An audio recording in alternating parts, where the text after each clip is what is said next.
అది ఎట్లా అంటే ప్రయాణంలో మీరు కారులో వెళ్ళినప్పుడైనా నాన్నగారు సరదాగా జోకులు వేయడం, మాట్లాడడం అట్లా ఆయన ఉండేదా? మౌనమే. ఇంటి దగ్గర మీతో ఎప్పుడన్నా ఆటలాడేవారా? నాతోనా? మాతో పిల్లలతోటి మీతో అంటే? పెద్దగా ఏమీ లేదండి. మనవాడితో ఆడారు. మనోడితో మా ఆడారా? మనవాడితో వాడిని కూర్చోబెట్టుకుని వీపు మీద అది గుర్రమాట. మామూలుగా అలా అలాంటివి చేశారు. ఇంట్లో అంటే క్యారమ్ బోర్డు అలా అలా ఆడుకోవడం అది ఏం లేదు. ఆడాలి ఏం లేవు. ఉమ్. బాగా పాడేవారండి. మా అమ్మ చెప్పి అన్నట్టు మా అమ్మ చెప్పింది. నాకన్నా పెద్ద అసలు ముందు ఒక మగపిల్లాడు పుట్టాడండి. నేను 2 నిజం చెప్తే నంబర్లో. అతను కూడా 10 నెలలలోపు పోయాడండి. మా నాన్నగారు అప్పుడు ఇంట్లో చాలా బాగా పాడేవారట.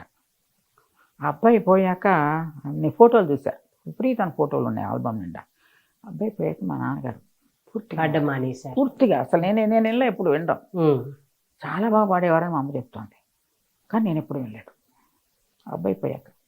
అది మనసులో ఆయనకి ఎంతలా నాటుకుపోయిందంటే, అంటే ఆయనకి 10 నెలలకి తండ్రి పోవడము, ఆయన సేమ్ కొడుకు అది కూడా పిల్లాడు ఇలా పోవడం. పోవడంతో ఆయన మాకు ఏదైనా మనసులో బెరుకు పెట్టుకుని మా అబ్బాయి పుట్టినప్పుడు మా వారికి చెప్పేశారు, మీ పిల్లవాడికి ఏడాది నిండినంత దాకా పూట తీయదు. ఆ భయంతో అంత దెబ్బ జైలే మా వారు వినేవారు చెప్తే. అంటే మనకే మంచిగా చెప్పారులేనని. అంతే ఏడాది ఫస్ట్ బర్త్డే నాడు కానీ పూట తీయలేదు.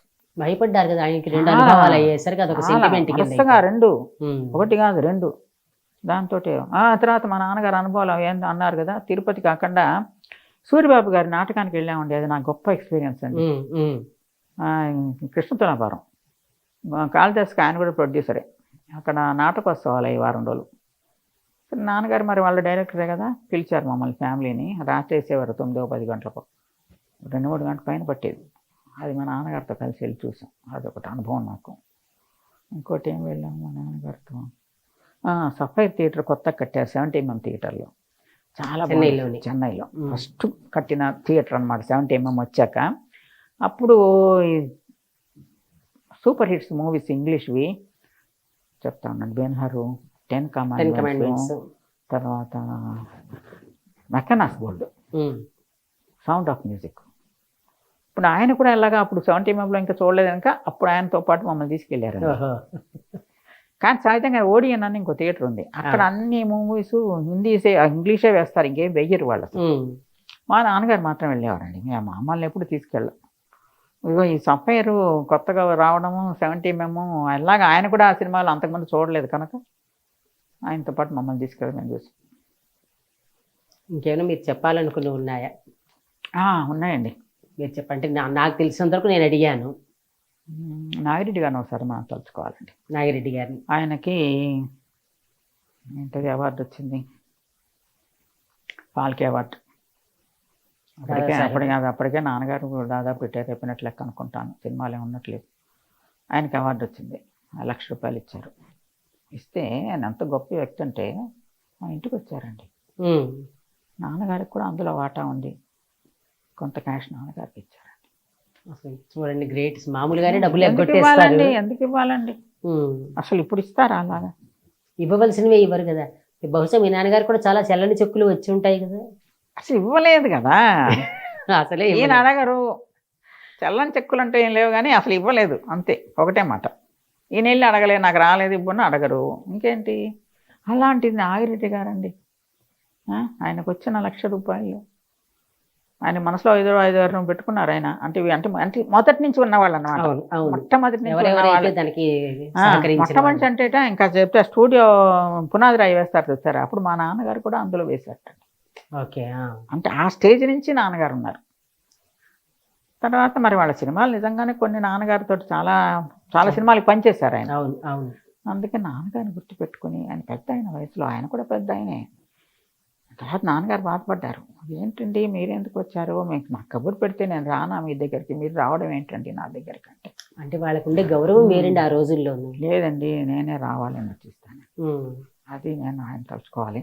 నెక్స్ట్ బాలసుబ్రహ్మణ్యం గారండి, మహానుభావుడు.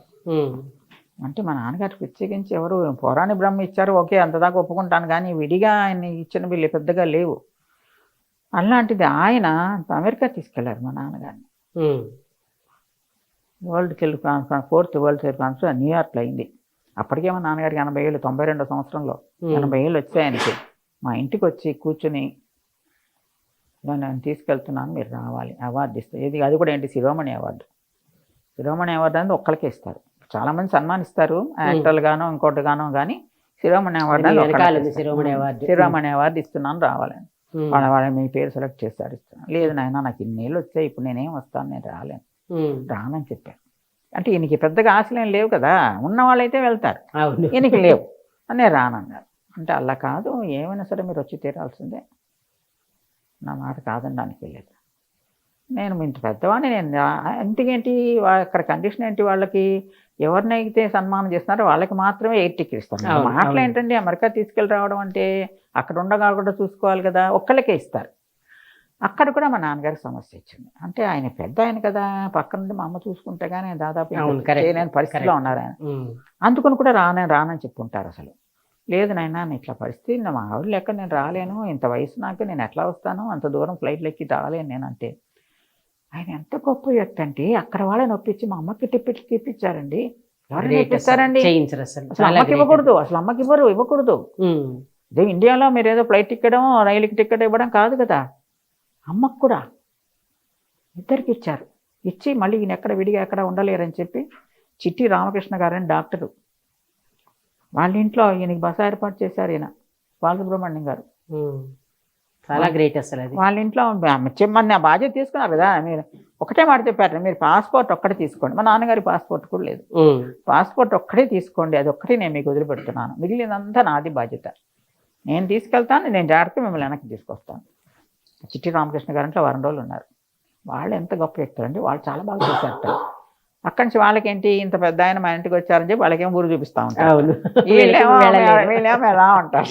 అదే అక్కడ అది కూడా పార్సే. అట్లా కాదు, అలా కాదండి, మీరు దిగినా దిక్కపోయినా సరే మేము తీసుకెళ్లాల్సిందే, కారులోనే కూర్చొని చూడండి అంటే. న్యూయార్క్ అండి, న్యూయార్క్ లాంటి చూడని వాళ్ళు ఉంటారా, వెళ్ళి కూడా న్యూయార్క్ అప్పుడు వాళ్ళు పాపం కారులోనే కొంత చూపించి తీసుకొచ్చారు. అంటే మనకి ఇక్కడికి మళ్ళీ నడవక్కర్లేదు కదా, ఎక్కడైనా ఉంటే అక్కడ దిగితే ఒకసారి చూసేస్తే చాలు, అట్లా చూపించారు. మన వాళ్ళందరికీ మాత్రం అప్పుడు ఆ రోజులు డిజిటల్ వాచ్లు అక్కడి నుంచి పట్టుకొచ్చారు, మన వాళ్ళందరికీ మాత్రం తీసుకొచ్చి ఇచ్చారు. అంటే అందరు పిల్లలకి తీసుకొచ్చి ఇచ్చారు.